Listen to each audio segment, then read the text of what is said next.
We are back, and sorry about the interruption. This is part 2 after the unscheduled intermission of some person coming to the door to sign me up for Amnesty International. Anyways, we are back at the old Cartesian plane. We learned that when we split the universe into a left and a right half, we've got the left half plane and the right half plane. That was easy to stomach. We also learned somewhere in here, we learned that there's an upper half plane and a lower half plane if you have a horizontal, but the problem arises when you have a diagonal, and we still call that the upper and the lower. The important thing to remember is that if a line is vertical, you have left and right, and they're called half planes because no matter where you divide the universe, because it's infinite, you will have half of it on one side and half on the other. If you split it this way, or even if you split it this way, those are not vertical lines. So in this case, we have an upper and a lower, and you can tell which is the upper and the lower. Clearly this is the upper, and this is the lower. And here it's very clear which is the upper and which is the lower.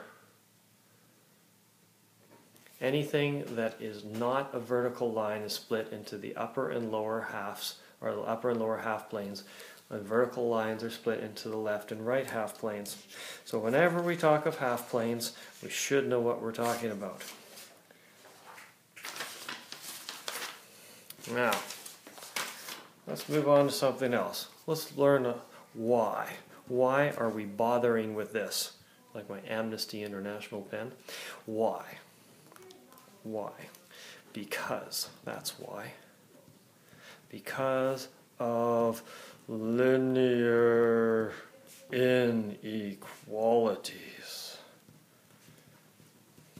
And I will explain by reference to a simple formula, y equals 2x minus 4.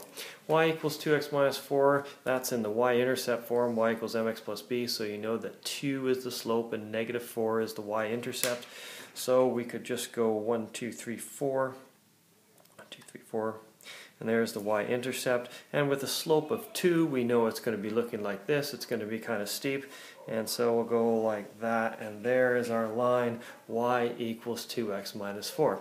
Now, if somebody, probably a math teacher, came along and did this, instead of this being an equation, which we would call an equality because it's equal, somebody came along and said, no, this is the relationship I'm talking about. Y is greater than 2x minus 4. And then you would shake your head and go, oh my God, what does that mean? What does that pointy thing mean? So then we would remember, we would go back to grade 5 and try to remember that when we have the greater than and less than signs, they always point to the smaller number. Another way of thinking about it is that if you have this symbol here, you have a tiny little side and you have a great big side. So obviously the big stuff's on that side, the little stuff's on that side. However it is you remember it, just the easiest way is usually to say it points to the small side. It points to the small thing. Enough of that. So y is greater than 2x minus 4.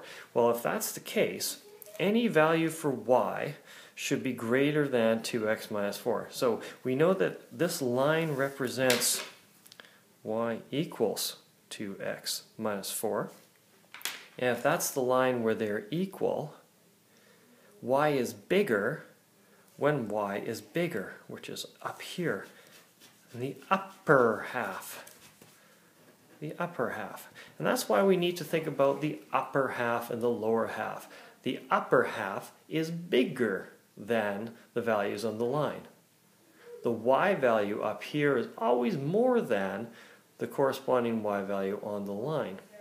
So this relationship would be shown on the chart by shading in this infinite area on this half plane that is bounded. This is the boundary.